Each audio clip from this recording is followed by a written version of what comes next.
I would like to call to order the Cabarrus County Board of Commissioners regular meeting of March 20th, 2023. Welcome, everyone. At this time, would you please stand and join me for the Pledge of Allegiance? I pledge allegiance to the flag of the United States of America and to the republic for which it stands, one nation, under God, indivisible, with liberty and justice for all.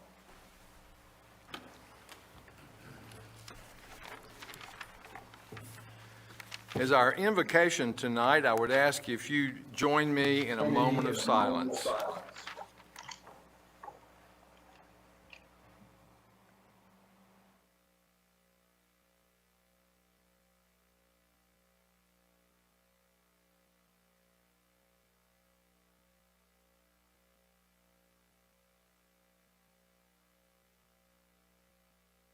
Thank you. Okay, we are happy to have Connor Black as our youth commissioner tonight from Northwest Cabarrus High School. Welcome. Glad to have you with us. Okay, at this time, first on our agenda is the approval or correction of the minutes. You all have a copy of those before you. Do I hear a motion to approve the minutes as presented or any corrections? Motion to approve, Mr.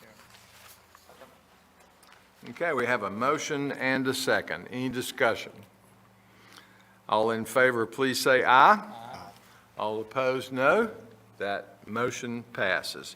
Next is the approval of the agenda. Do I hear a motion to approve the agenda, including the changes on page 37? I'd like to make a motion to approve the agenda, but add a discussion for the CCM Rebuilder campus to the agenda for the new business. Okay.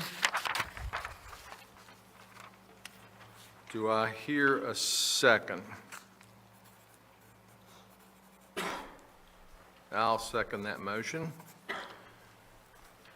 Okay, is there discussion? Okay, hearing none, all in favor, please say aye. Aye. All opposed, no. That motion passes. We move now to recognitions and presentations. First up is National County Government Month.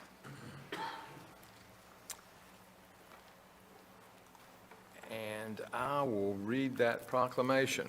National County Government Month, April 2023. Counties rise. Whereas the nation's 3,069 counties, serving more than 330 million Americans, provide essential services to create healthy, safe, and vibrant communities. And whereas counties fulfill a vast range of responsibilities and deliver services that touch nearly every aspect of our residents' lives. And whereas Cabarrus County and all counties take pride in our responsibility to protect and enhance the health, well-being, and safety of our residents in efficient and cost-effective ways. And whereas under the leadership of National Association of Counties President Denise Winfrey, NACO is demonstrating how counties rise, demonstrating exemplary resiliency, inclusion, solvency, and empowerment. And whereas each year since 1991, the National Association of Counties has encouraged counties across the country to elevate awareness of county responsibilities, programs, and services. And now therefore be it resolved that the Board of Commissioners for Cabarrus County, North Carolina, do hereby proclaim April 2023 as National County Government Month and encourage all county officials, employees, schools, and residents to participate in county government celebration activities. Do I hear a motion to approve this proclamation as presented? Second. Okay, we have a motion and a second. Is there discussion? All in favor, please say aye. Aye. All opposed, no. That motion passes.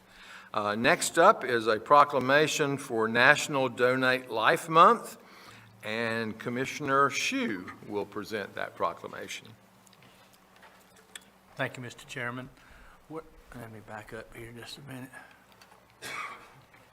National Donate Life Month 2023.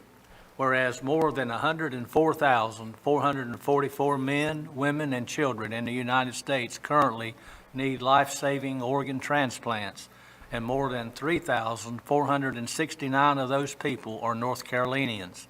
And whereas an average of 17 people awaiting transplants die each day because there is a severe shortage of donated organs, and whereas every 9 minutes another name is added to the National Transplant Waiting List, and whereas providing facts about donation and dispelling misinformation and myths are key to increasing the number of people who sign up as donors, and whereas the North Carolina Division of Motor Vehicles, North Carolina DMV, plays a critical role with over 5 million North Carolinians in the state's donor registry having registered when receiving a driver's license or state ID card, and whereas one organ donor can save the lives of up to 8 people and improve many more lives through tissue and cornea donation, and whereas North Carolinians are encouraged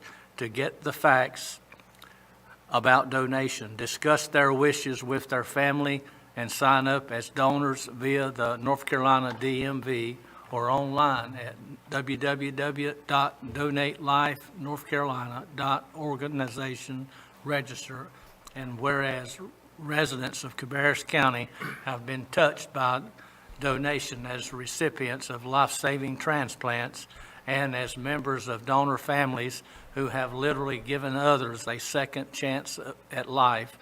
And now it be proclaimed that we, the members of Cabarrus County Board of Commissioners, do hereby proclaim the month of April 2023 to be National Donate Life Month in Cabarrus County, and urge our residents to give serious thought to the importance of eye, organ, and tissue donation, and to consider joining the North Carolina Donor Registry, and further to notify their families members that they have done so. Adopted this 20th day of March 2023. With that, Mr. Chairman, I'll make a motion that we adopt this proclamation. Second. Okay, we have a motion and a second. Any discussion? Just wanted to say, most of you that know me know that I've had the honor of receiving 2 different organ transplants. The heart transplant was in November of 1995. This will be the 28th year on a heart transplant, and currently I'm one of the oldest living recipients of a heart transplant. And then, of course, I had a kidney transplant in November of '02, and I seem to be doing fine.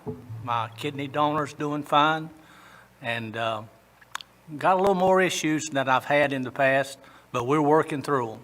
And the way I see it, everybody has issues. You just have to just work through them. So that's what I'm doing as best I can. Thank you for all your love and your support. Great. Thank you, Commissioner Shue. We appreciate those comments and certainly understand why this is a very important issue to you. Is there any other discussion? If not, all in favor, please say aye. Aye. All opposed, no. That motion passes unanimously. And we move now to item 3 for a proclamation for the Week of the Young Child. And we are happy to have Ann Benfield with the Cabarrus Partnership for Children to deliver that proclamation.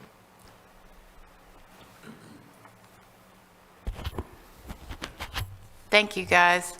We really appreciate your continued support, and I wanted to let you know that I have a row of early childhood educators, professionals in the audience, and I wanted to thank each one of them because they keep your children safe every day. So thank you. Proclamation Week of the Young Child. Whereas the Early Childhood Foundation of Cabarrus County, along with the Cabarrus County Partnership for Children, in conjunction with the North Carolina Association for the Education of Young Children and the National Association for the Education of Young Children, are celebrating the Week of the Young Child, April the 1st through 7th, 2023, and the Month of the Young Child throughout April. And whereas these organizations are working to promote and inspire high-quality early childhood experience for our state's youngest citizens that can provide a foundation of learning and success for children in Cabarrus County, and whereas teachers and others who work with or on behalf of young children birth through age 8 who make a difference in the lives of young children in Cabarrus County deserves thanks and recognition, and whereas public policies that support early learning for all children are crucial to young children's future and to the prosperity of our society. Now be it proclaimed that the Cabarrus Board of County Commissioners of Cabarrus County, North Carolina, do hereby proclaim April 1st through 7th, 2023 as Week of the Young Child in Cabarrus County, and encourage all citizens to support and invest in early childhood in Cabarrus County, adopted this 20th day of March, 2023. Thank y'all so much. Thank you, Ann. Commissioners, you've heard the proclamation. Do I hear a motion to adopt it as presented? Okay, we have a motion and a second. Any discussion? All in favor, please say aye. Aye. All opposed, no. That motion passes. Thank you. Okay, we move now to informal public comments. Our first card is from Jerry Anderson. Each person will have 3 minutes at the podium.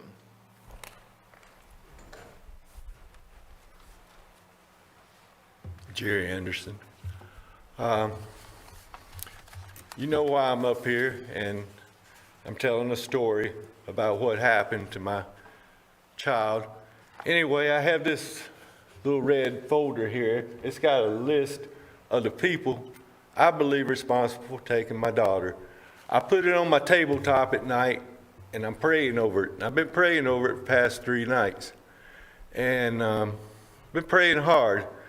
And Lord discerned something to me. It was about Mike Downs. He discerned this to me. He said, Mike Downs wanted to run an investigation. He thought it was real bad. He started an investigation. But when the investigation was done and we found out, one of the investigators went to the beach for a week. And when it was done, all he could say was they found that my daughter was competent, and he didn't answer no more questions, told me to get out of his office. He locked the door, and I wasn't to come back. That's true. And the Lord told me a man should be more concerned if the department he's running screens a child wrong, comes on a Saturday night after one of the leaders over there at the DSS tells that child's fine after they did a rogue investigation, but a whole investigation that she was fine at my house as long as she was at my house. That's where they took her from. So evidently she was wrong, and she left. Why did she leave? And you knew all of a sudden, you knew the whole time that my child had a place to go. My granddaughter had a place to go. And you knew it. She was adopted the fastest ever. And y'all did, my 25-year-old child didn't even screen her right. And y'all couldn't find this in your investigation.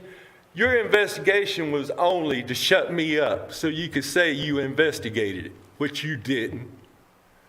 You should want to know why your department acted the way they acted. Coming on a Saturday night. Why? What changed? Why y'all didn't do that? You got all the accolades, you got all the resources.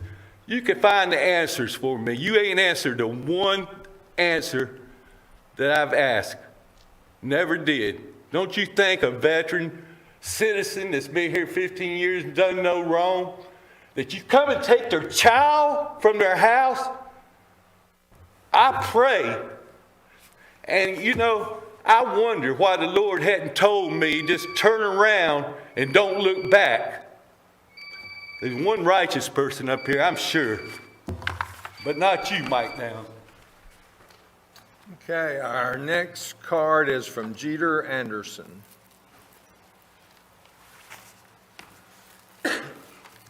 Jeter Anderson. I think y'all know why I'm up here too, because the same thing happened to me. Come in my home, take child, didn't tell why. And I think the main question is what's your involvement in it? I think you probably are involved in this exploitation. That's probably why you run a phony investigation. You didn't want to run the handling or mishandling of a mentally ill individual, my sister. You wanted to run an investigation on the taking of the child, because every time you run that, you can run it 5 times, the taking of a child be coming back. Sealed file. Sealed file. Don't matter if it's wrong or right. But that handling of the mentally ill individual, the exploitation of my sister, you shut the doors and locked it. And now you're knee deep in a problem you can't fix. So tonight, I'm asking you to remove yourself from county manager, step down, without reason, without anything. Take your stuff, take your box, pack your desk, and go. Especially taking this child without reason or answers wrong. So just go on and remove yourself. We don't need you. We don't need that here. Exploitation is very serious, and that's what running rampant. That's running rampant in your department. Because if you're not helping somebody, what are you doing to them? I can't think of one thing your social workers did to help my family or this child. I've only seen abuse. I've seen abuse, and they put her in the hospital to take her child away. And right in front of my eyes, if there was any neglect or anything, they didn't do nothing to me. They didn't do nothing to him. They said that child was good to be there. She was beautiful and black, beautiful skin color. They were grooming and shopping for this child. Them 2 social workers wanted her. They matched her skin color. Beautiful hair. I love this girl to death, and I'll never stop fighting for her. And I can't hold somebody so greasy and slimy accountable. Yeah, they just slip right on through. We need a real grease trap for that, to hold that whole grease accountable. But this child, she never should have been taken from this family. And well, I got it on camera of her being marched out. Marched out, just taken away, asking if they can have her stuff. If we can have her stuff with this child. We took your child and didn't worry about your mentally ill sister that you came in here and reported. And you know them ladies were so abusive. They would say trigger words to my sister and get her really upset. They did not know how to treat a mentally ill individual. I wonder, did y'all have somebody in this department that treats mentally ill people? If they'd been with her, she probably would have been treated all right. No, she died, and she was neglected, and she was abused. And I tell Mike Downs, and I'm going to tell him every month, you need to fix it. Exploitation is very serious, and I don't want nobody else exploited like my sister or this child. Okay, our next card is from Rich Wise.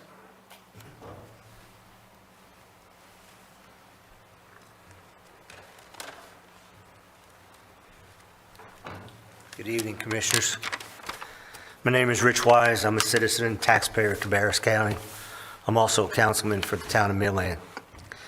Before the primary elections, Commissioner Wortman, met with me at Midland Town Hall. There were 2 other witnesses present at this meeting. During the meeting, Commissioner Wortman told me that him and his wife used to work for the Midland Ambulance, and that the county would pull the Midland Ambulance to cover Mount Pleasant, which leave Midland without coverage. And I know this has happened. I've checked several times. We all know that County Manager Mike Downs lives in Mount Pleasant. It's completely unethical that the town of Midland citizens would have to experience lengthy ambulance response times that could make the difference between life and death, just so the county manager and his family would have preferential coverage and response time. Commissioner Wortman, you promised me in front of other people, if you were elected, that you would stop this unethical practice. So I'm asking you, Kenny, Commissioner Wortman, have you kept your promise to Midland? Have you stopped this unethical practice? What do you have to say for yourself? Thank you. Okay, our next card is from Ray Helms.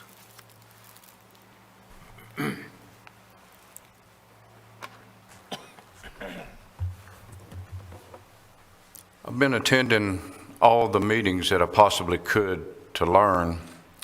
A lot of things that has been said that I found was not true. But one of the recent things that just disturbed me, had nothing to do with me personally, but it disturbed me when I witnessed it, was here in this chamber on December of last year when actually Town Council member Rich Wise was here and Elizabeth Norvega. They came to express their concern about having Commissioner Strang removed from liaison. So I sat and listened, and then I realized that they could remove it from the consent agenda, which I didn't know, but they asked, could you do that? So you asked for a motion to accept it. A motion was made, and there was a motion second. Then you asked, which I think was good, any discussion. One of the most disrespectful times I've witnessed, there was no discussion. When two people from a town comes up and asks the commissioners specifically for something, I would expect you to comment on it. And I would expect you as well, because you are a big supporter. Then when the vote came, it was unanimous to accept it. That was a disrespectful act, in my opinion, and I think you owe those people an apology in public. I don't think you treat residents that way when they come and take their time and they stand before a board of commissioners and ask, could you do something, and you're willing to do it. Whether it passed or not, I think you should respect them enough to at least comment on it. But there was no comment. So you have been accused of being a sellout. Well, I don't see that, but I do see that as a sellout. I see that as one of the biggest sellouts to a person's confidence, to stand and want to receive something back and get nothing but silence. And I don't think that's appropriate. I don't think that's becoming of a commissioner of any sort. And I just think that people need to realize that you sit in a position of authority, you sit in a position of honor, respect. And in the last workshop, I heard some things I'd like to point out. Values of public servants: integrity, dependability, honesty, transparency, being compassionate, helpful, accessible, principled, trustworthy. That's a lot, but that's good, and that's what should be portrayed from the commissioners. Thank you. Thank you. Those are all the cards that we have for informal public comments tonight. So at this time, we'll move to our consent agenda. You all have a copy of that before you as well. These are all items that were discussed at length at our work session 2 weeks ago. So do I hear a motion to approve the consent agenda as presented? Okay, we have a motion and a second to approve the consent agenda as presented. Is there discussion? Okay, hearing none, all in favor, please say aye. Aye. All opposed, no. That motion passes. And we move now to new business. First item is appointments to Central Lina Economic Development District. I was contacted by Ms. Geraldine Gardner, the Executive Director of Central Lina, and they've changed their name. Commissioner Hsu, you are? Central Lina Regional Council of Government. Central Lina Regional Council of Government. but they have an economic development district, and we have had a vacancy on that board for some time. Paige Castrodale, our Economic Development Director here in Cabarrus County, has agreed to serve in that role if it is the pleasure of the Board of Commissioners. And they had actually a deadline of today to fill that vacancy. So at this time, I would like to make a motion to convert the position to an at-large position and to appoint Paige Castrodale as our representative. Do I hear a second to that motion? I'll second. Okay, we have a couple of seconds. So is there discussion?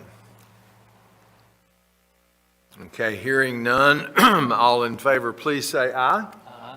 All opposed, no. That motion passes. And we move now to item 2 in new business, which was added in our motion to approve the agenda tonight regarding the Cabarrus Cooperative Christian Ministry Rebuilder Campus. And I will turn the floor over to Commissioner Wortman, who made that request. Thank you, Commissioner Morris. Just wanted to start off to say that normally when we leave these meetings, I feel pretty good about it. We left the work session a couple weeks ago, and I didn't feel good about how we ended the CCM thing. I know I met with Jeremy Burleson last weekend. I think Commissioner Meismer met as well.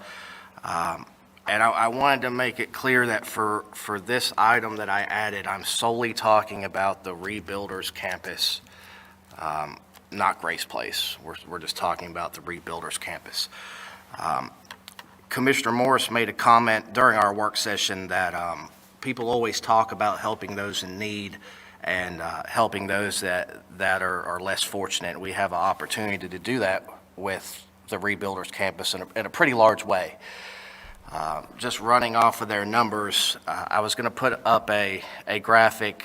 Todd, if you could put up the Jerry Richardson Stadium, which is down the road in UNCC.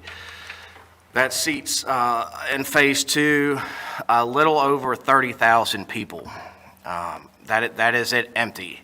So that seats 30,000. If you put up Kid Brewer Stadium at Appalachian, to get an idea of what 30,000 people look like, that's 30,000 people. If you had an additional 13,000 standing outside of that stadium for a total of 43,000 people, that is how many people CCM helped last year in this community. To me, that is amazing to be able to provide that much assistance to that many families. So we would have to fill this stadium and then fill the Cannonballer Stadium approximately almost 3 times, because theirs is 4,960, if that gives you an idea of how many people CCM was able to help. I don't know if I came across as not caring for their mission or their vision. I'm still a little new to this, so if that's the case, and I do apologize to Ed Hosak.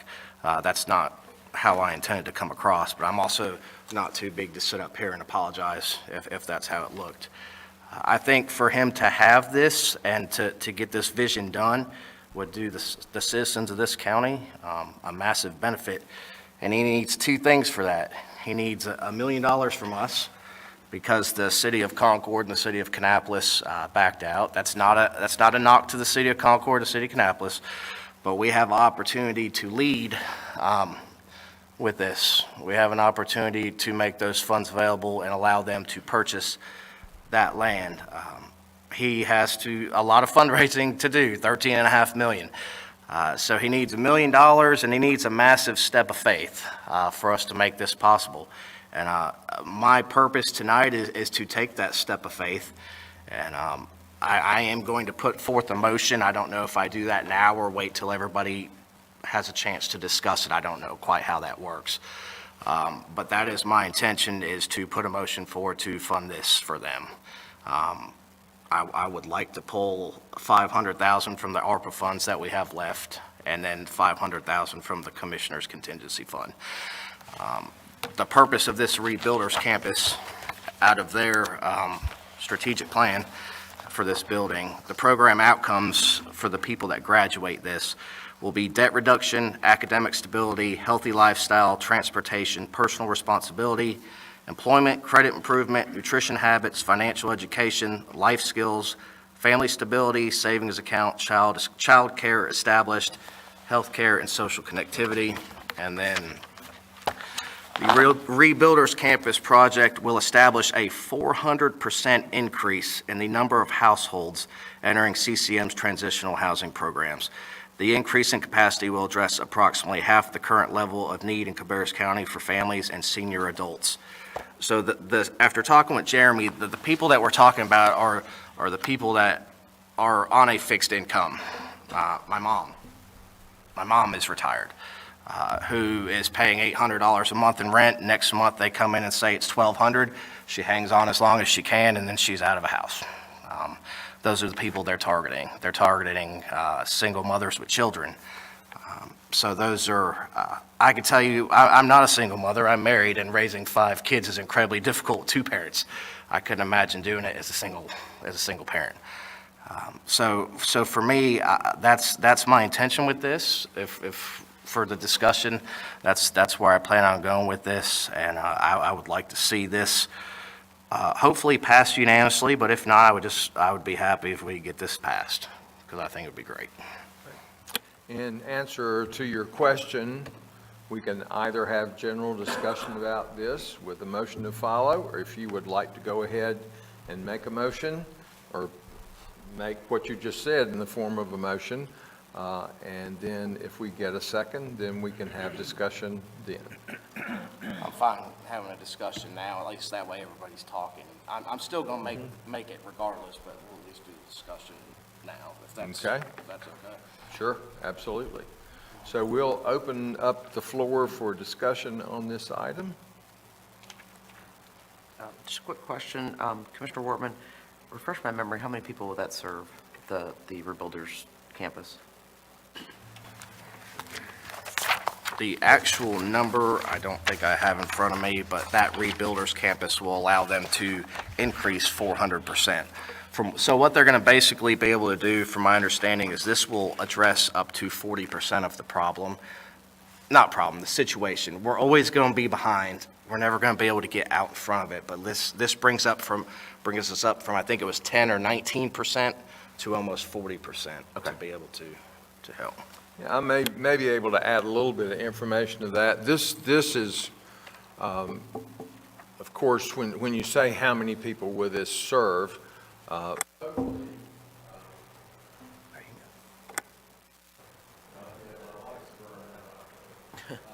a course of a number of years, hopefully it will serve thousands of people, because the way that Cooperative Christian Ministries operates their housing programs, unlike some other organizations, and they feel a different need, it is a progressive educational process. And so clients come in at one level as part of the provisions to be able to participate in the program, be housed in that area, then they are required to take certain educational classes.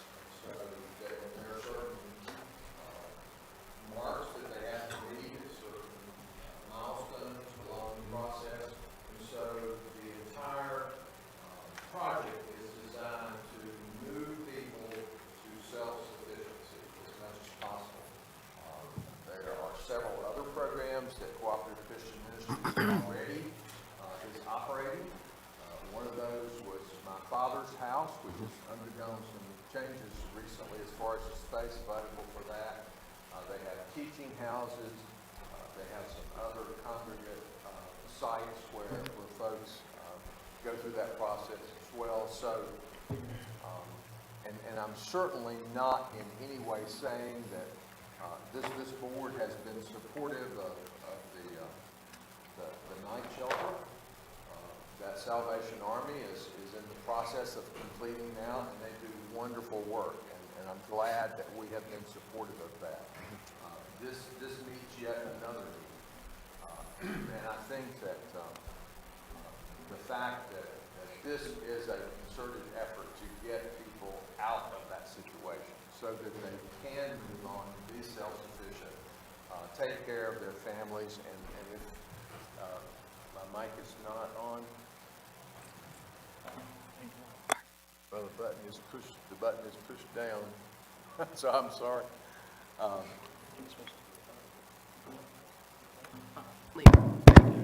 Okay, well, get me a new light bulb. Okay. But at any rate, it puts people in a position, I think, and I can cite some of these figures because I just attended their community breakfast a week ago, and they talked a lot about this, but they have seen a marked increase in the number of single female mothers that are involved in their program. And that certainly is not everyone, but they do have a plan. They do have progressive sites. In order to have one of the teaching houses, you have to meet certain requirements, and then you can move on from there. So I am very much in support of this project. In this particular one, which is the Rebuilders campus, which is the old brown mill on Cabarrus Avenue. It's an area that I think is prime for redevelopment. This project initially includes some residential units on the back side of that property. Eventually, it will include the actual mill area that fronts Cabarrus Avenue as well. And so there are plans for some retail establishments there.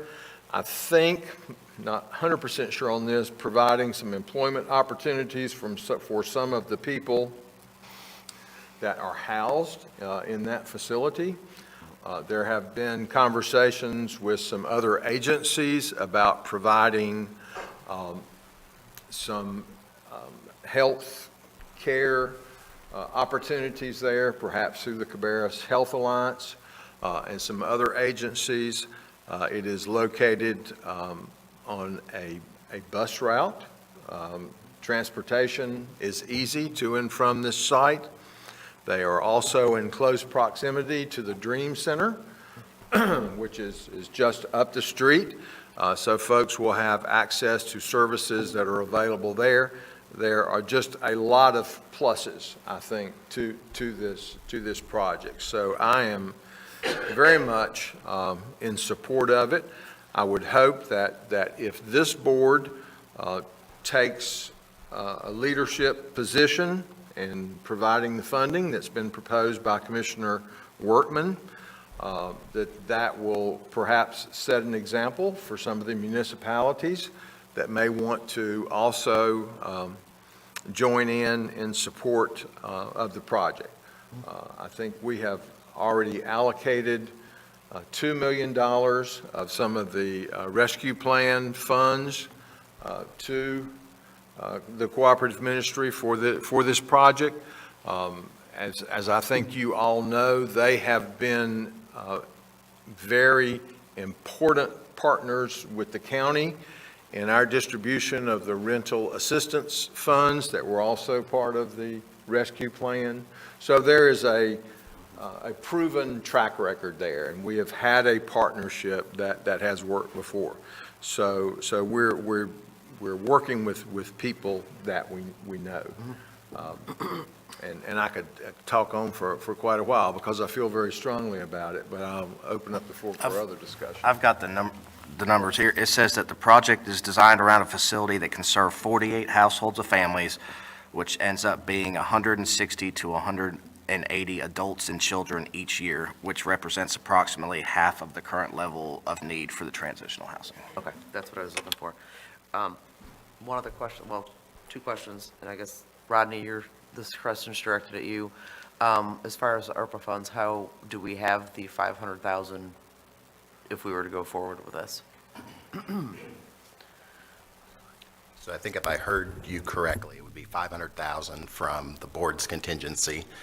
I think there is about 1.7 million available in that account, and then the remainder would come from the unused balance of ARPA funds. Part of that is in the general fund, part of that is in the special revenue fund, and that would get to the 1 million. So yes, we have the funds. We do, okay, that was my question. And I know when we talked at our work session, we had a discussion about using ARPA funds to purchase land.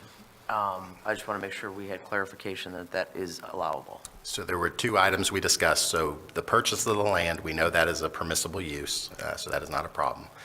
The issue that we followed up with the School of Government on was if you purchase the land and you don't deliver the project, would that be a problem? The short answer from them is yes, but the risk is relatively low. So all you have to do to comply with the federal requirements is basically serve one client. And because they have proposed a phased approach, we are relatively confident that they can deliver that. So they may not come to the full fruition of what they want to do in terms of the number of units, but as long as they serve one client on that land, it meets the federal requirements. And what's the timeline for, like, if we were to do this tonight, what is the timeline of they would have to show that they've, That does Help not with have that. a deadline. doesn't have a deadline? No. Okay. All right, that's, I think, all the questions I had.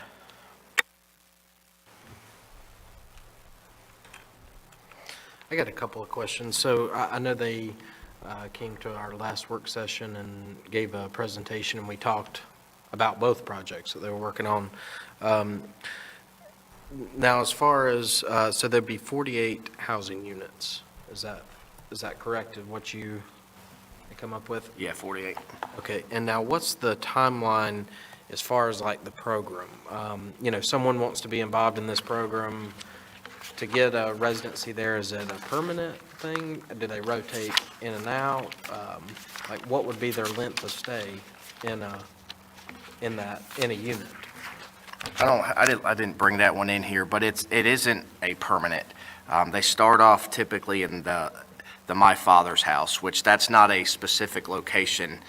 I thought it was a specific location. It's the name of the program, so it can be any location. So they start off there, and there's they don't pay anything while they're there.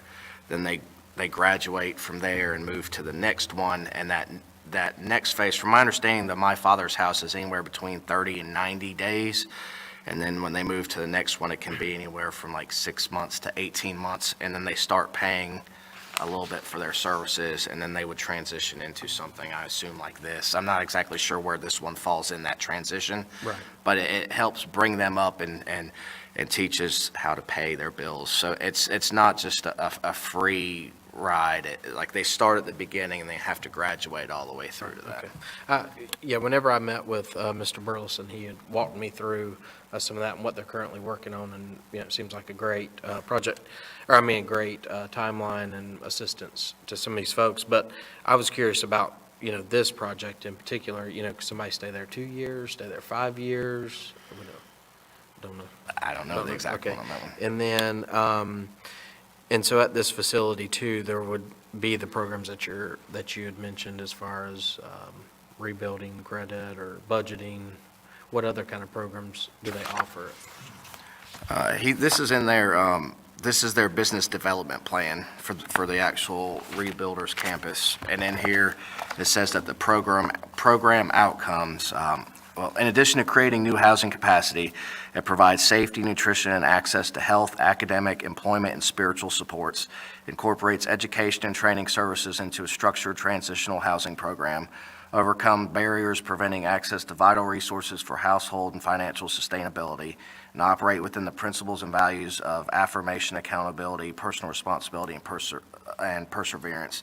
But then it basically has a list, and I can give it to you afterwards, but it shows everything from debt reduction to health choices, taking responsibility for their personal responsibility, and it teaches them savings accounts.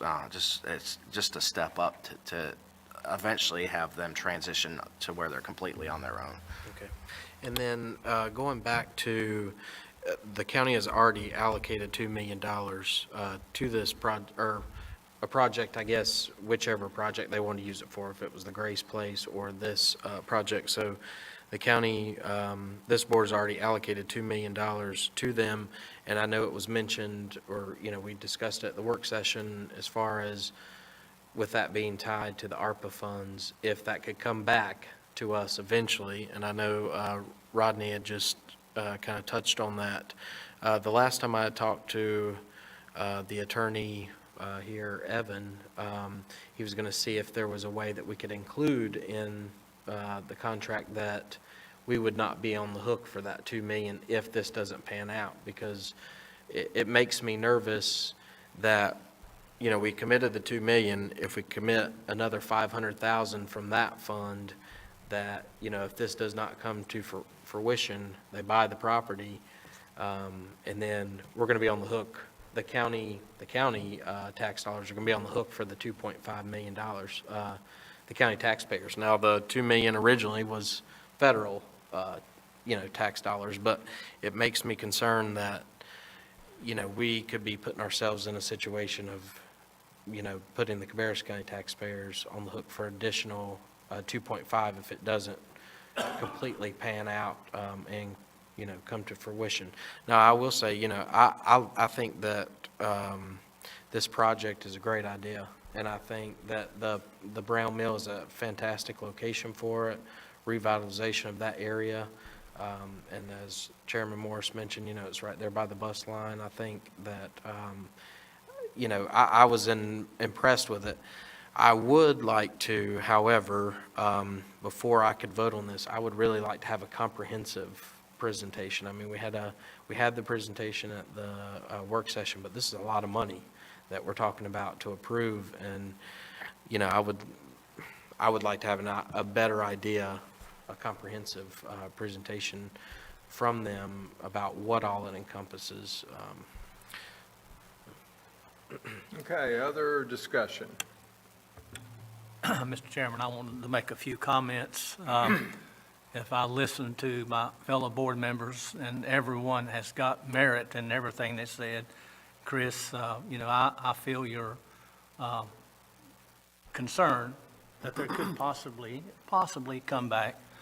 But you've got to sort of look at it the way that I do, is this organization that we're talking about, the Cooperative Christian Ministry, these folks are not a fly-by-night company.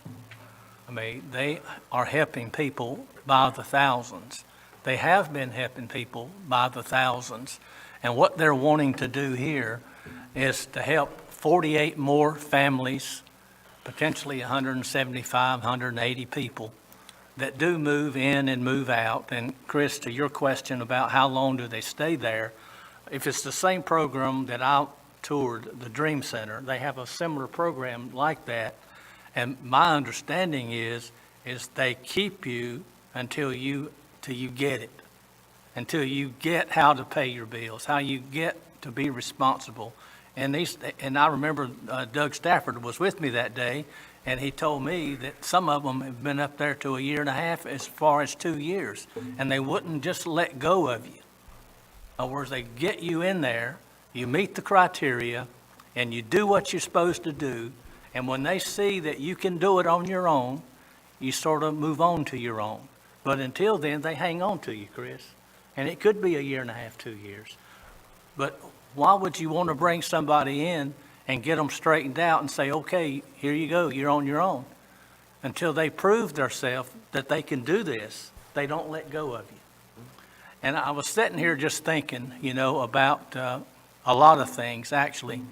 You know, as far as the 2 municipalities that have not yet agreed to help on this, well, I think that maybe when they see that we have done this, we have enough confidence and faith in this organization to make this a better place, that they may come along as well and throw in. If they don't, that's fine. We'll do what we can do.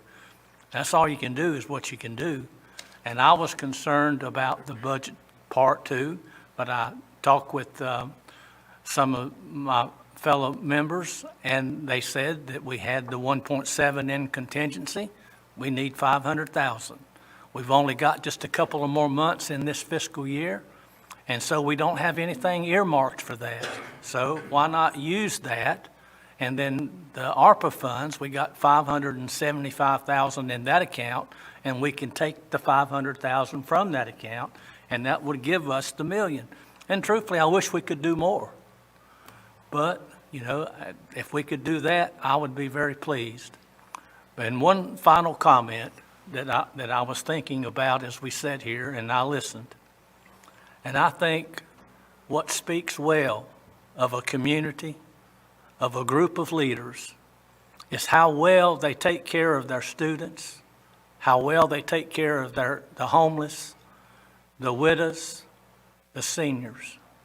And I don't want to be guilty of not trying to take care of those people as best we can, you know, because you know, it could be you next.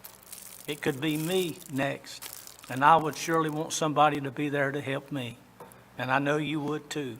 So I think it's the right thing to do, Mr. Chairman, and I fully support what they want to do out there. Great. Thank you. I just have two questions. Commissioner Meesmer, did you ever get with Evan? Because that's something we can put in the contract, you're concerned? The last I heard, it was up in the air, so I don't know if there's, you know, I don't think Evan's here this evening. He's at a conference. Oh, yeah, okay, he's at a conference. I mean, that, you know, that's something that, you know, my discussions with Mr. Burleson and CCM is that, you know, they needed to kind of have a ruling on that soon. So, you know, I'd had a conversation, and I think they were still working to get some more of that information, but I have not heard that. So that, you know, like I said, this project, I think it's excellent. I applaud what they're doing. I think it's fantastic. I just, you know, like I said, I would feel more comfortable if I had a better presentation on it, and then just that assurity that the taxpayers of the county are not going to be on the hook for the 2.5 if this does not pan out. 2.5 million, you know, is a lot of money we're really kind of unsure of whether or not that could come back to us. And Commissioner Wortman, is there a time, are they on a time, is this time sensitive for them? Because I have not met with Mr. Burleson just I yet. know when they did their presentation at our work session, he was on a timeline for closing. They had to close pretty quick. Okay, That's what I thought. I don't I think remember they're the wanting to exact. close within 30 days. I thought it was 30 days. So, Gotcha, okay. Mr. Harris, I believe I heard you say just a moment ago that the risk was slight, and that if they were successful in putting forward this project and served one individual, that was what met the guidelines. That is, in consulting with the School of Government, that is what they have communicated to us. Okay. I feel pretty comfortable. I'm very well acquainted with the group of people that are involved in this fundraising process. I think they have already made have some significant commitments. I think that if we can put them over the top to close on this property, I feel comfortable with the risk. You know, and I appreciate the graphic that you put up there, but I'm looking at the stadium at Appalachian State University, and I'm thinking about the spirit of the people that attend those football games in the fall, and 37,000 people, and of those, that's a lot of folks. And those 37,000 people attending that football game, there's not, I venture to say, a single one of them that would even begin to have the anxiety and concerns about where they're going to sleep that night, or where their next meal is going to come from, or how they're going to support their children and keep them warm, et cetera, you know. So it's two completely different worlds between the people in that photograph and the people we're talking about serving here. So if there is no more discussion, if you would like to make that in the form of a motion. I will. I know at this point, I've heard everybody. It's a step of faith, and I'm going to make it. I'm going to put a motion forward that we fund the $1 million, $500,000 out of the ARPA funding, and $500,000 out of the Commissioner's contingency fund. That's my motion. Great.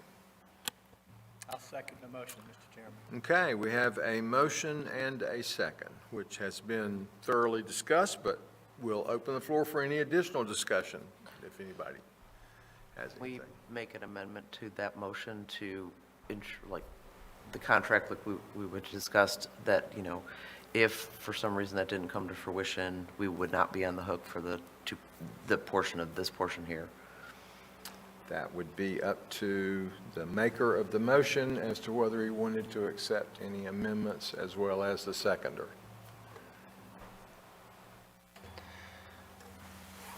Obviously, we don't want to be on the hook for that, but at the same time, I don't want it to appear that we don't support this and believe in it. I think if we attach strings to it,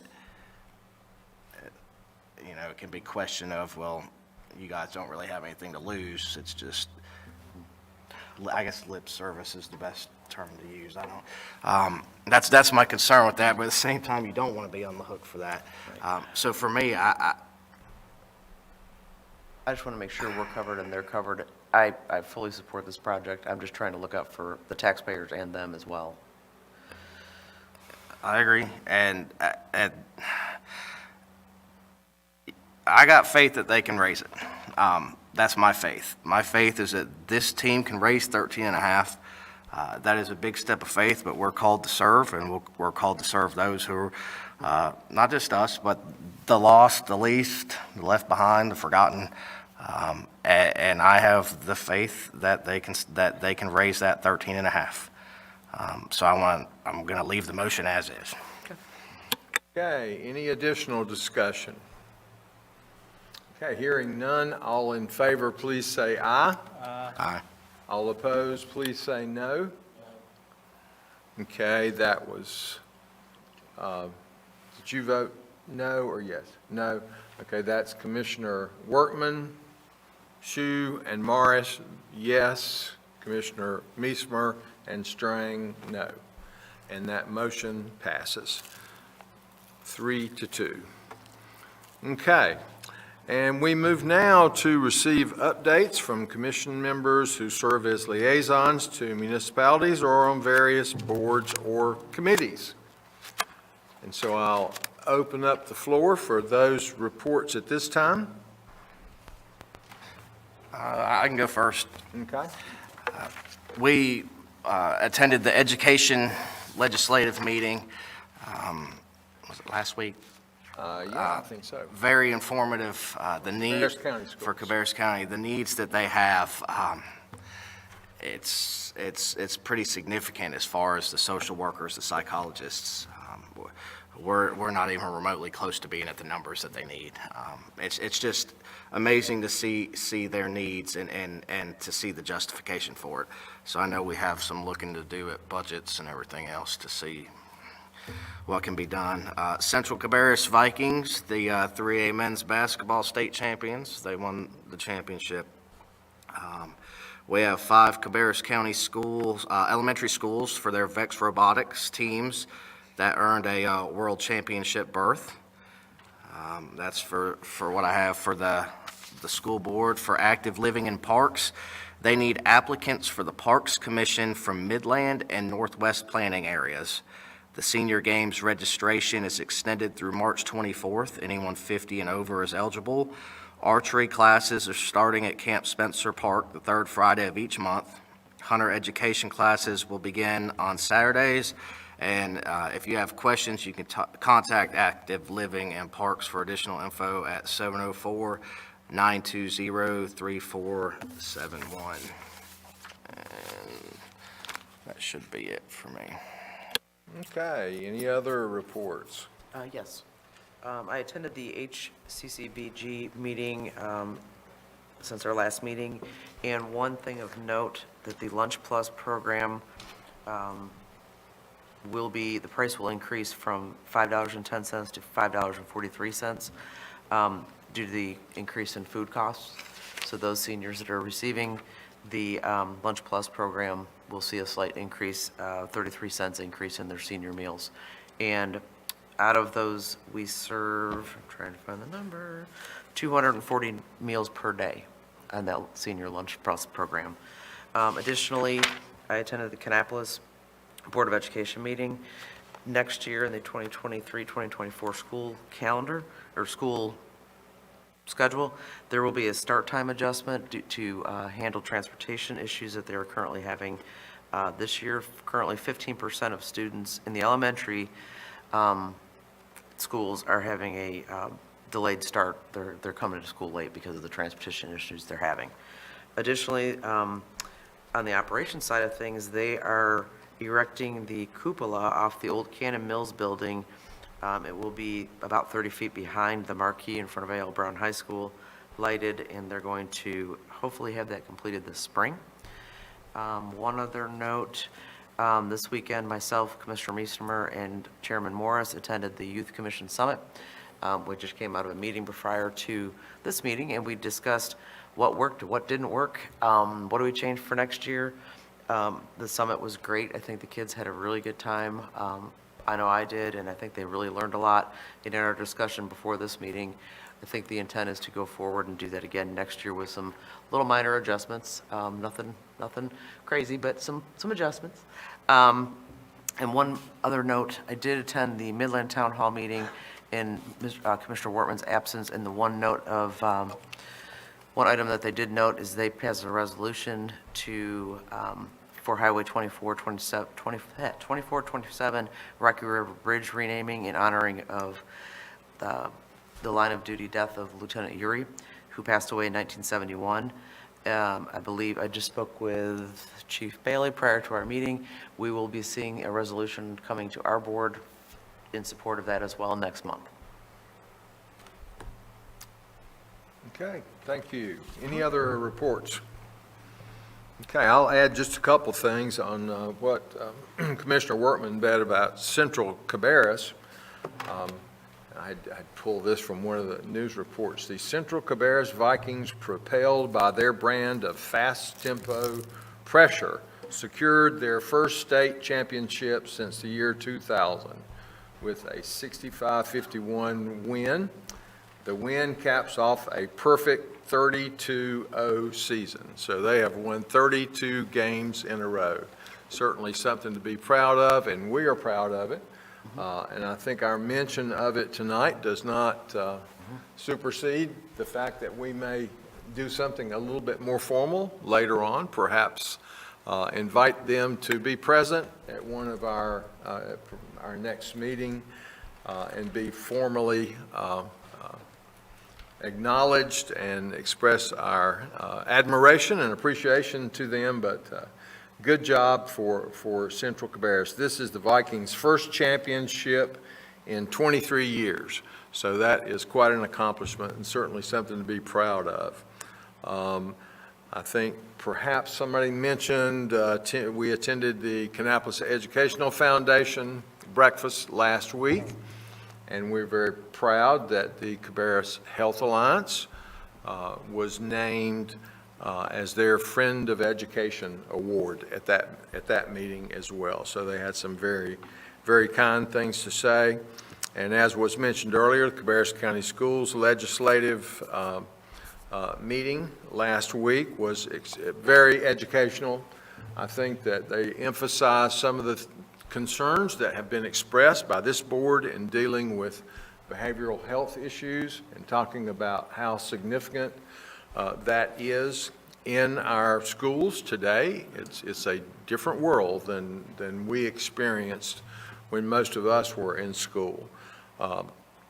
Also at the Teen Summit on Saturday, I thought was extremely well done. Kudos to you guys for putting that on. The panels that we served on, the students that were involved asked some very important questions, and we had some important discussions, and mental health issues were one of those that were brought up by those students. So they are aware of that need as well. So I'm sure that will grow in future years and become more people involved and become more beneficial as well. So if there are no others, then we will open the floor for general comments by board members. as if we haven't been rather commentary so far.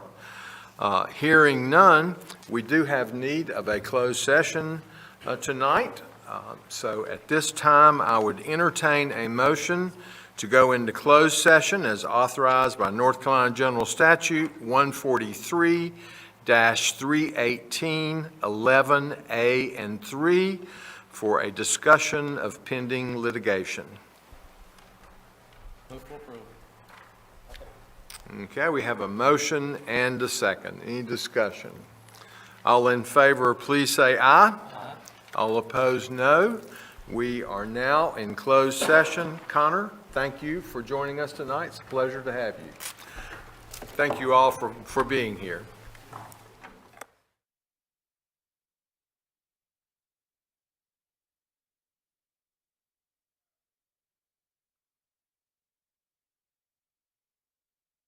Ever raised in my life because people were so excited about it. So we raised more than we needed for those 2 floors, so we bumped it up to the old